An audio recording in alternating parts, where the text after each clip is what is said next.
Here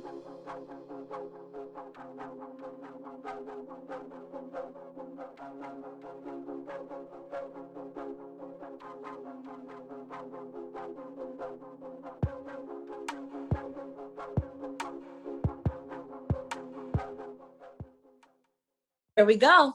Hi, everybody. I am Treasure Board. I am of the Gamma chapter of Newark, New Jersey of Gamma Xi Phi, and we're here yet again with our second interview for Behind the Art. Again, Behind the Art is a program we started to get to know the artist, the person, and really get to know them. And I'm pushing you to get to know them because I want you to go seek out their art. This artist right here actually has some books out. So I'm going to need you to support her that way as well. But without further ado, I'm going to let her introduce herself. Nicki, how are you? Hi, thank you so much for inviting me here today. You're welcome. Anytime. And I'm just going to say why. You know, I really love what you do for womanhood, for motherhood. As a mother, you know, Nicki has a little boy. I have a little girl. And it is paramount that as artists, we take up space for motherhood because that is our most important job. And Nicki does take up that space and she does not let that crusade die. She features mothers often. And yeah, she's an exceptional poet as well. But we're just gonna jump right in for these questions. The first question is, what memorable responses have you received from your art? Wow, there's a lot. There was a lot of memorable responses, but my biggest response it don't even be in person. It'd be when somebody hit me up like in the DM. Like it was one time I was performing at Voices in Power, and like when I got off stage, somebody hit me up like, "I'm a shy girl here in the corner, admiring your poetry. Thank you so much for giving us a voice." And that's all I want to do because I branded myself, as you know, as the former shy girl because growing up, I was always writing. I've been writing since 10, but I didn't feel like that was enough. I never felt like my voice was enough. And I was always the girl that was in the corner just wishing that someone would notice me. And for someone to feel as though like through my poetry that I noticed them, that's all I want my art to be about. That's phenomenal. And just to add an added question, again, like I said, I invited you here because you are such an advocate for motherhood. I think you also teach your son that as well. Like through your work, you teach him that, you know, the quiet ones are sometimes the ones to look out for. The quiet kids can kill a stage. So that is so powerful that somebody walked up to you and understood, you know, that shy girl mentality of like, it's hard to get up here, but we can kill it too. Exactly. Like we can definitely do that. So keeping it going, this next question, I'm very interested in your response. It says, does the creative process get lonely? And if so, how do you like reintegrate socially after? Yes, the creative process definitely does get lonely. My whole month of February, I was like by myself because I'm finishing up a book that's coming out in April. So once I get to that end stretch where I'm like in my edited phase, I purposely shut myself off to the world. So if you notice, you didn't see me like posting on social media like that. You didn't see me like at events or just hopping on live the way I normally do because it's like I need that time to perfect my art. But then now it's like now that it's finished, I'm back on the scene. I do need to do a better job of socially because people like, what happened? I haven't talked to you in my, but so my friends who's like in my inner circle, they already know. I hit them up like, listen, I'm at the final stretch of this book, so next month you may not see me. Right. I got you in March though. Right. And you know what? That's such a healthy boundary to set for yourself in such a healthy way to you know, break your friends into what you do as artists, because you know all our friends aren't artists. So sometimes you do have to let them know, maybe for 2-3 weeks, says I'm gonna be gone or I'm gonna be out because I need to, you know, I need to sit with this art, I need to sit with this book. I need to just, you know, refresh myself a little bit. So I'm so happy that you even touched on that. Because that's so important, letting people know, because sometimes it's hard and you don't want to let people know. If you've been depressed, if you've been deep in your art so much, you know what it's like to just want to, you know, go in the corner and not be bothered by anybody. Exactly. So I'm so happy that you spoke on that, because That's definitely It took me a while to know to like warn people, because Mhm. people were like generally concerned about me, and I'm thinking on my end it's like, oh my gosh, you keep interrupting me and I'm just trying to have this time, but it's like they wouldn't know. And then I feel like that's the key to relationships, is just communication. It could be platonic or romantic relationship, because there's been plenty of times my boyfriend was like, hey, today I'm going to be busy, but I'll hit you up at such and such time. So, and then I've been on the flip end, I've been in relationships where I didn't know, and they just didn't talk to me until like 7 o'clock, and I'm thinking something is going on when they were just busy. Right. And like I said, you learn from things like that. You learn from moments like that, like when to kind of push and when to like fall back. I spoke before about, running up on people's houses, because I've been that friend. If I didn't hear from you, I was at your door. I was, calling your mama. I was doing all the things just to make sure you were good, because I didn't hear from you. And then learning that you need to give people that space though sometimes. Some people, that's how they process and that's how they work. And it's definitely a learning curve. So that is so special. That is so special. And like I said, you set clear boundaries, I think also because of your responsibilities. And we learned those, because I know what I can share this. We were young moms, and we had to learn, Yeah. like what Learn it's how to like. juggle.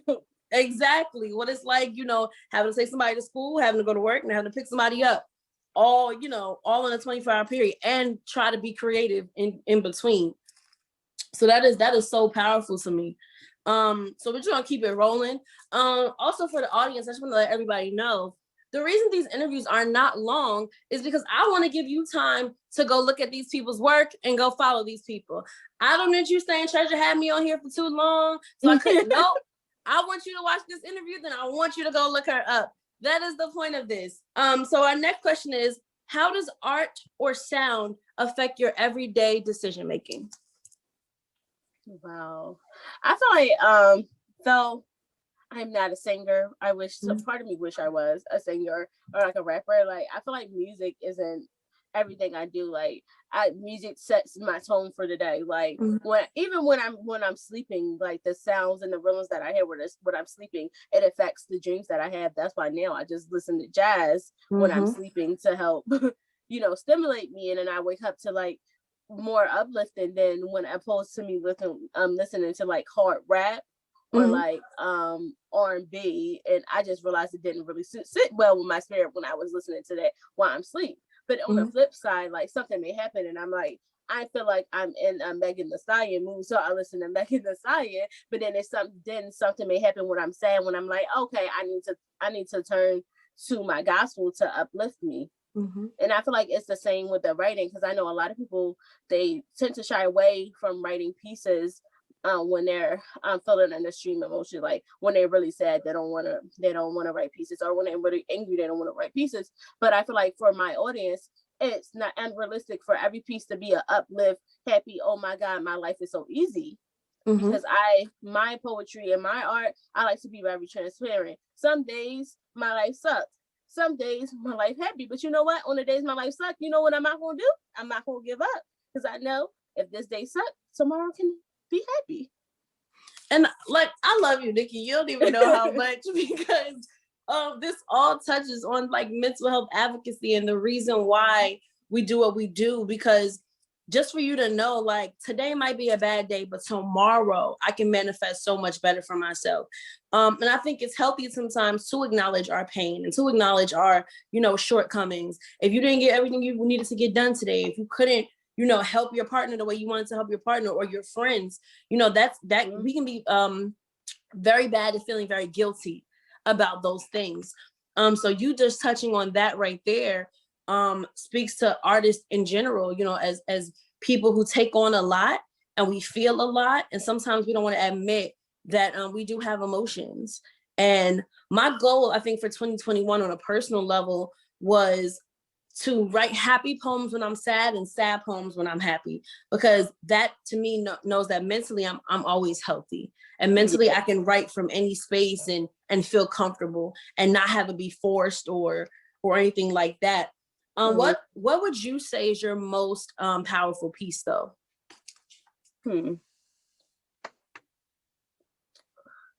I think my most powerful piece, that is a good question.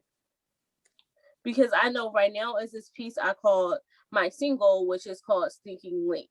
I think that's a powerful piece in and of itself because one, when you first hear the piece, people think it's like a man bashing piece. When actually in and of itself it's not a man bashing piece. It's a piece about self-love and self-empowerment and about owning knowing what you want and not being scared to go out there and demand what you want and not being scared to walk away from stuff that no longer serves you. And I like that piece because it always starts a conversation. Many people, sometimes men, be in my DM like, do you hate men? Da-da-da-da. I'm like, you're not really listening to the piece if you think it's a man bashing piece. And I like my pieces to start conversation. Every piece everyone is not going to get, every piece everyone is not going to love, but if it's to start a conversation, it's to invoke thought, then I think I did my job because I love hearing people pieces, and it makes me think about some things and makes me want to change some things because I feel like that's what poetry is about.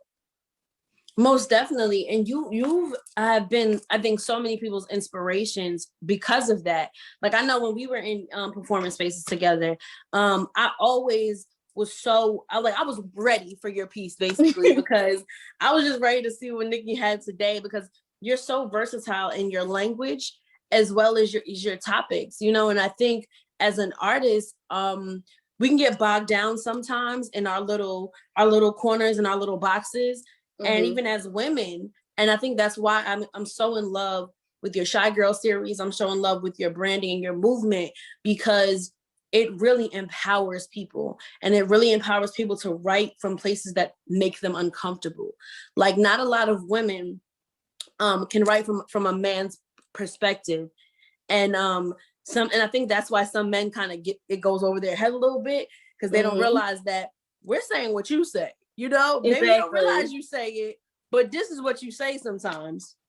And that kind of segues right into my next question. Can poetry, can your art specifically be heartbreaking? Yes, because it sometimes can be heartbreaking to reveal the ugliness about ourselves, and not even just for people. It could be heartbreaking for me because it's been plenty of times where I reread my poetry and I'm like, oh my God, like I really went through that. But then on the other end, it's like, oh my God, I really overcame that. And sometimes that's why I love writing books. Not just to sell them. I mean, but you guys can go purchase my books if you like. But just for it's like my own reflection because a lot of my pieces are personal, and like those days where I talk about where it's not so good days, I like to reread my books and be like, listen, sis, if you can overcome this, like this ain't nothing. Right. If you can do that, you can definitely do this. And I think just when you get it out on the page and you put it out there for people to see it, I think that right there is probably the most vulnerable thing a poet can do. And people think sometimes it's so easy writing books. It's so easy. It's not. It is not. Like, I'm writing my first book right now. And yeah, girl, thank you. It's centering around me. Like, I'm huge on womanhood. I'm huge on writing pieces about womanhood. Because if it wasn't for women, none of us would be where we are. And I think people like you and people like myself, we always try to make sure that that's at the forefront. But living in our bodies and living in our minds and our spaces can get like really down. Like, it can get really heartbreaking, and it can make you very distracted and very discouraged. And you can try to, trick yourself into doing something else and fool yourself into believing that it's not for you right now, or you shouldn't be writing right now. But this is the perfect time. And those moments of doubt, to me, are the perfect times to write. So I love that. I love that you, like, honestly, and like I said, I love that you admitted that, because it can get that way. We can be in a rut about our work sometimes. And our last but not least question, if you weren't doing poetry, if poetry was not on the table, what medium would you do? I don't know why. I feel like I want to be a rapper. I want to like either a rapper or a singer, but then sometimes I feel like I want to dance. I knew it would be like something like at the forefront, but I don't have the gift of singing. I wish I did. my sister does, and I'm like really jealous of her. But definitely like even like a sing rapper type of neo soul type of artist. Mm-hmm.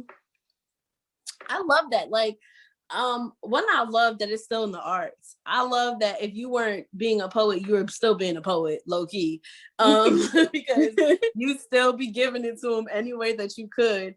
And I can see you as a rapper, low key. Like, I can see that. See? Like somebody real mellow, like, you know, hit them with the bars real hard, but like real soft at the same time. I can see that. I can see that. Oh, but before we like finish up, I want you to do something very, very important for me. So this part of the interview in the series is called Healthy Flexes. So what I want you to do in the healthiest way possible is flex on yourself. Let us know, one, where to find you on social media, two, where to find any of your books, merchandise, any of that, and three, any just bomb healthy flex you want to say to us today. Okay. Well, you can find me on all social media platforms at Nicki D the Poet, NICKIDTHEPOET.